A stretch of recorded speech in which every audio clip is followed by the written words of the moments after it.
Pinalitan kaninang umaga. Nabili pala ako ng lulutuin ko, guys. Hahaluan ko siya ng ano. Pag dito, bumili ako ng liver ng beef. Tapos, lalagyan ko siya ng string beans.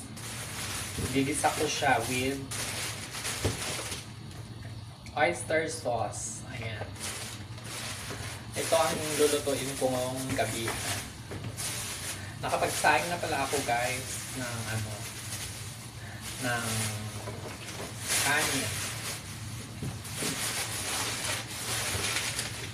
So, i-prepare ko na lang to para maluto ko siya. Ayan. Maghihiwa lang ako.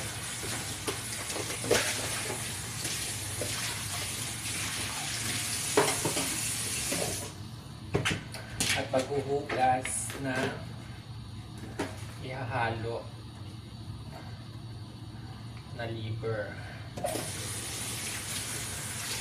Yung liver pala, guys, fresh to.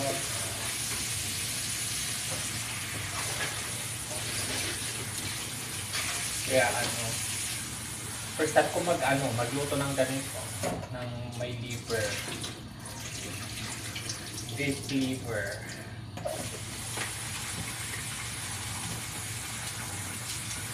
Malambot lang yata to, guys, di ba? Isa lang siya.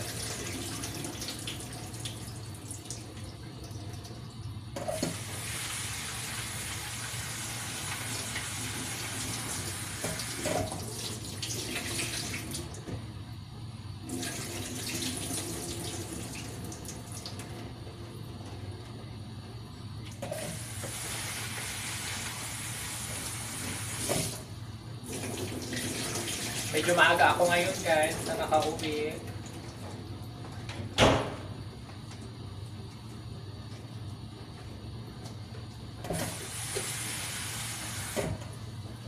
Kaya nakapamili ako.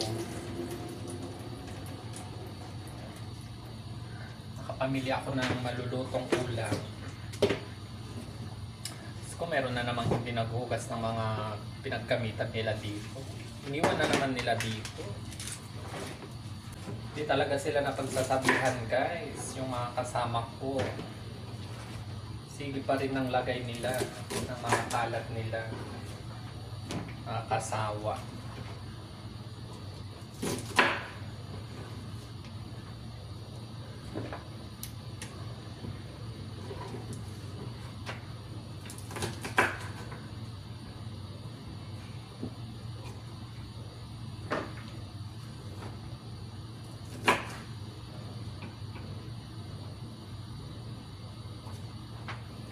Diyos ko, doon pala sa ano, guys, malapit doon sa ano namin, sa shop namin, may mga hinuli, mga Arabic naman, yung mga hinuli. Siguro may mga ginawa silang ano, hindi maganda, or baka yung iba walang mga papel, kaya ganun hinuli.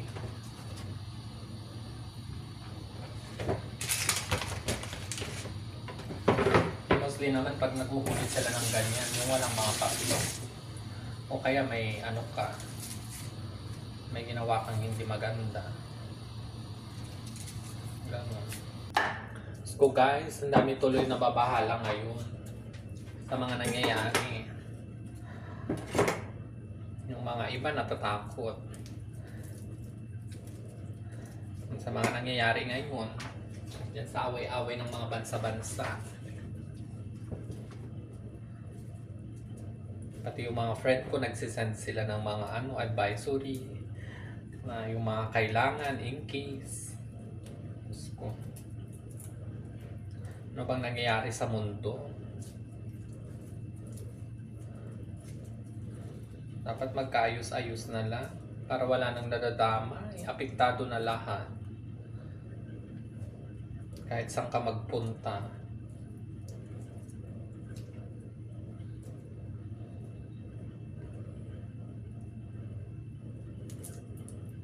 Naumpisahan na kasi nila. Mga ganyang nangyayari.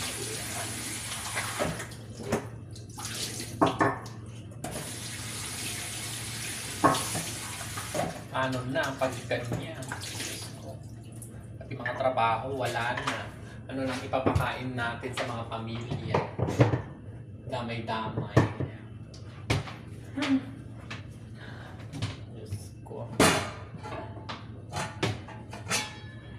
Stress pag ganyan.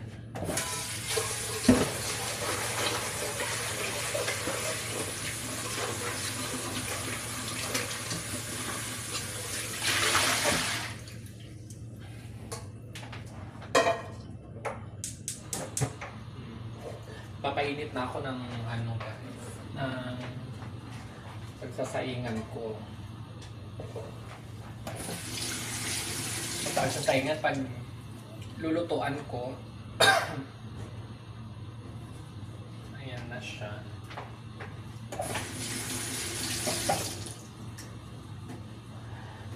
Ano lang to guys, tong onion lang at saka ano, saka garlic ang gagamitin ko. Hindi ko na siya lalagyan ng luya. Kasi isa lang siya. Ayan pala yung ano guys, yung ihahalo ko. Yung igigisa ko sa ulam.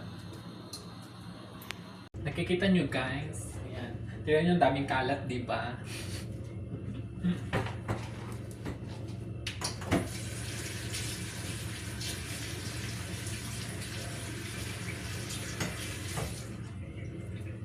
Ang bango ng bukor. Yung pinainit.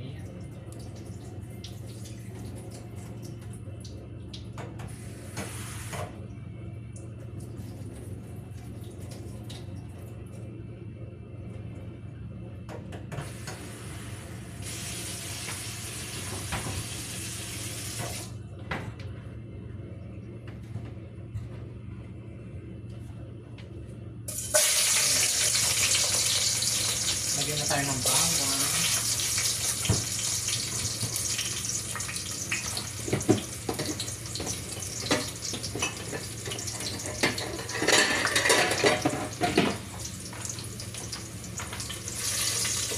Ang bilis mag-brown.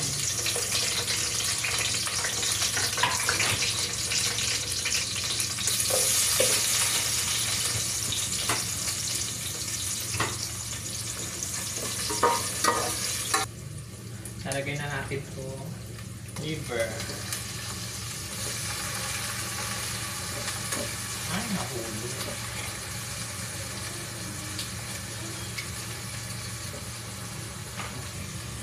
Tapos, haluan ko siya ng beans, di ba? String beans.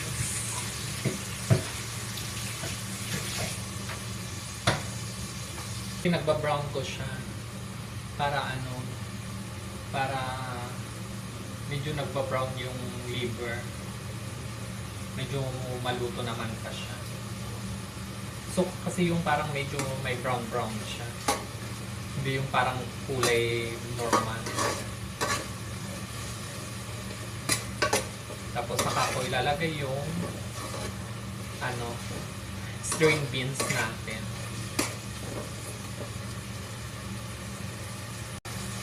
Mausok siya guys kasi ano, nagbukor si Morocco.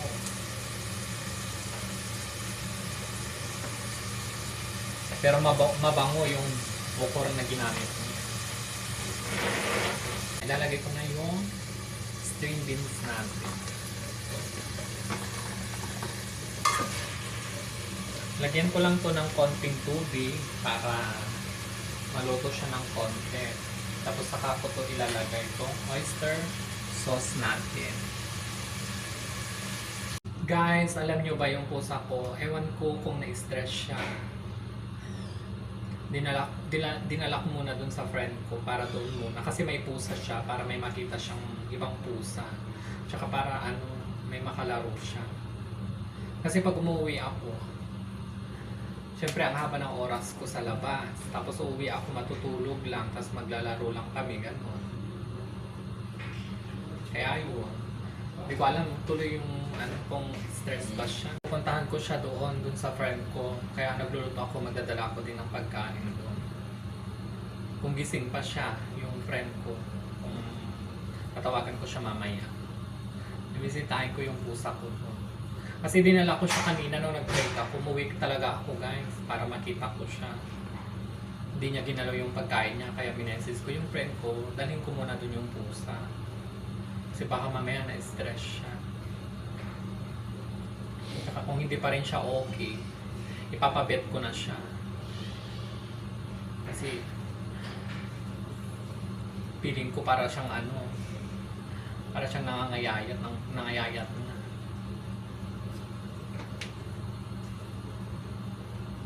Tapos minsan naluluha kasi yung mata niya. Iwan ko baka mamaya may allergy siya. Kaya nawo-worry tuloy ako guys. Sabi ko wag naman sana. Sana gumaling na siya. Naawa tuloy ako dun sa pusa ko. Kung kailan naman siya bumait, saka naman siya nagkaganya. Saka naman tawag dito, na-stress ba o ano pa. Kasi yung pagkain niya guys, yung ganda ng kwento ko na nagpalit ako ng pagkain niya, nawala nga yung dati kong binibili, tapos binilhan ko ng panibago, kinakain naman niya. Sinearch ko yun sa Google. Yung pala, pag masyadong maaamoy, mabango yung mga pagkain, may mga nakukuha din sila doon, ng mga allergy, gano'n. Hindi rin pala maganda. May matagal niya nang kinakain yung dati kasi noon na binili ko. Siguro yung sa pangalawa kong nabili, or pangatlo ba, na 2 beses na naubos niya. Simula noon, ganun na.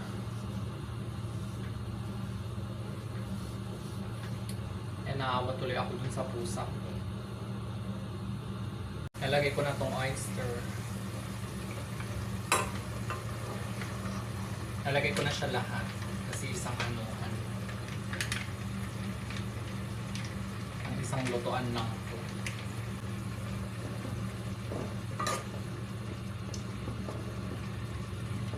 Nakaluto na pala ako guys. Pinatuyuan ko siya ng konti. Para siyang adobo. Ayan. So, pwede na akong kumain. Kain po tayo.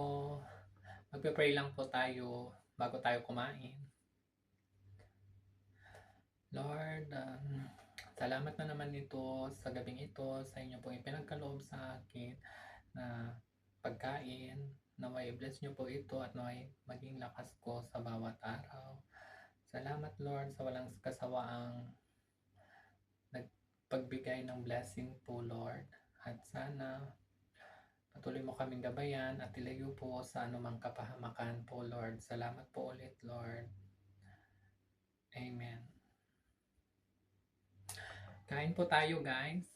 Samahan nyo akong tikman ang aking niluto. Kung masarap nga ba o hindi, kasi first time kong magluto ng ganito. Yung liver. Unang subo.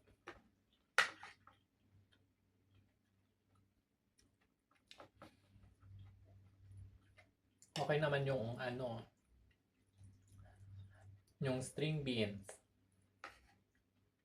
Pinatuyuan ko pala to guys. Kaya konti lang yung sabaw niya. Para kumapit yung yung nilagay kong oyster sauce. Actually parang siyang adobo. Yung eksena niya. Parang adobo. Man ko nga yung liver niya.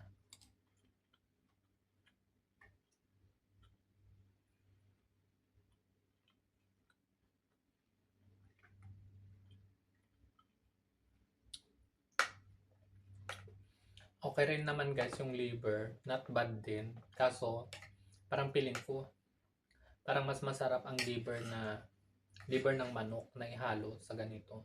Sa beans. Sa string beans. Or, mali lang ako ng pagkakaluto nito.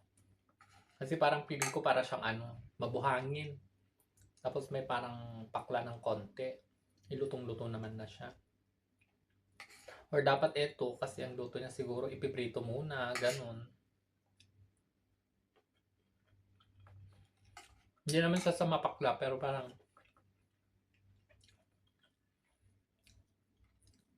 mararamdaman mo parang may buhangin nga. Parang ganun. Hindi siya katulad sa liver ng manok na very soft. Ito hindi.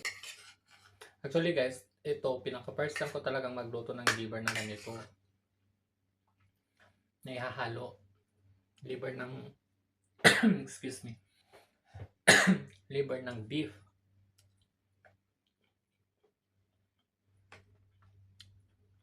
Ayan. Pero sa Pilipinas, yung mostly na natitikman kong mga liver is hinahalo sa menudo, mga ganon. Tapos may inihaw, ganon. Naalala ko tuloy yung lolo namin noon sa Malangit Nawa. Gustong gusto niya ang liver, inihaw na liver. Di pa pag may sakit ka, ganon. Yun yung request, ganyan, gustong gusto niya. Napaparami siya ng kinakain. Ayun. Yun lang naman yung alam kong luto ng ganito. Kasi nga wala naman ako masyadong idea sa mga ganitong liver. Ngayon lang talaga ako nagluto nito. First time.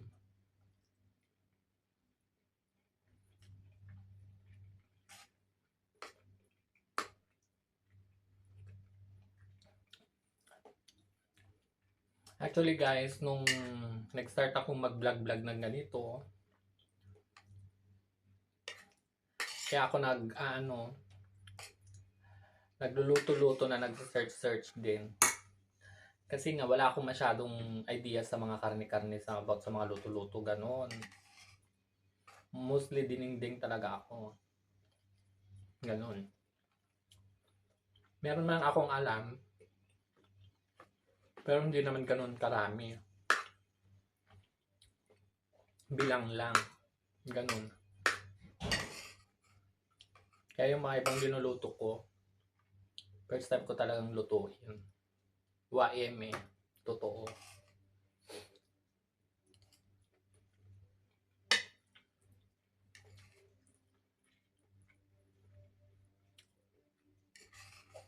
Ngayon ko lang napapagtanto na yung may mga pwedeng lutuin na madali lang din palang lutuin. Na madali mong matutunan. Parang ganon.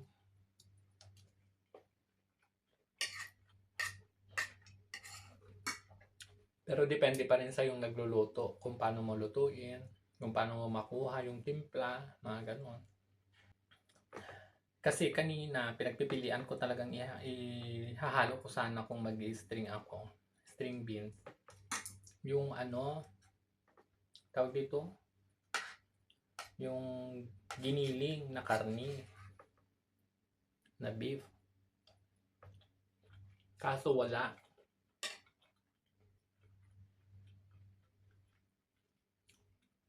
Madali daw na ubos. Kaya ang meron lang doon yung karne. Tapos eto. Tapos mga manok, mga ganon.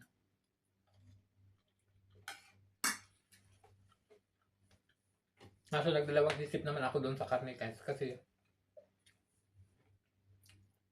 baka matagal siyang maluto.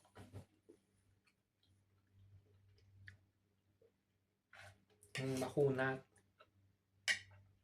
Kasi dati, may kasama ako sa bahay, may nabili siyang gano'n na karne. Ang tagal niya nang linuluto, pinapalambot. Hindi naman na lumalambot. Yung tawag doon. Ewan ko kung saan galing yun, yung karne na yun. Karne ng baka, beef. Kaya ito ang pinili ko.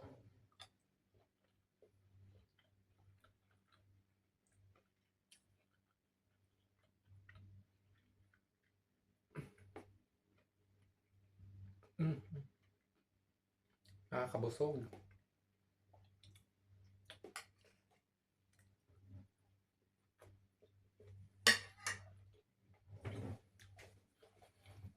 So, okay naman siyang ulamin, guys. Yun nga lang, hindi siya yung yung pang pinaka mas masarap para sa akin.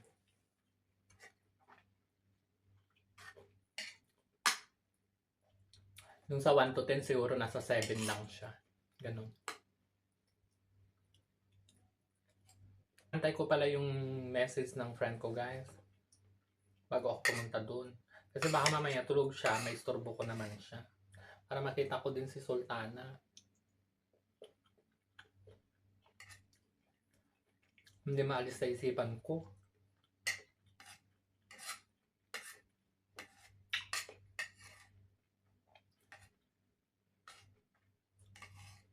Kagabi nga natutulog kami. Tumabi siya sa akin. Umunan din siya sa unan ko. Tapos, nagtataka ako kanina pagising ko. Hindi niya ako ginigising. Tapos, gumaganon lang siya sa akin.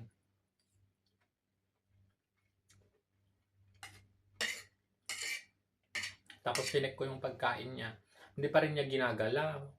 Pero yung tubig, ginagalaw niya. Ihi naman siya ng ihi. Yun lang, doon ako na-worry kasi hindi siya kumakain. Parang pangalawang araw yata ngayon. O pangalawang gabi.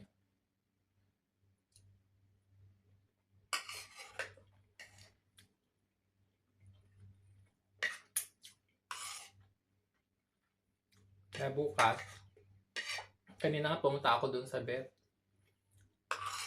Nagtanong ako kaso sarado na. Ang napagtanungan ko yung kabilang pet shop. Sabi ng kabayan, nagbubukas sila doon 10 ng umaga hanggang alas 8 ng gabi. So pwede ko siyang dalhin bago ako pumasok kung bukas.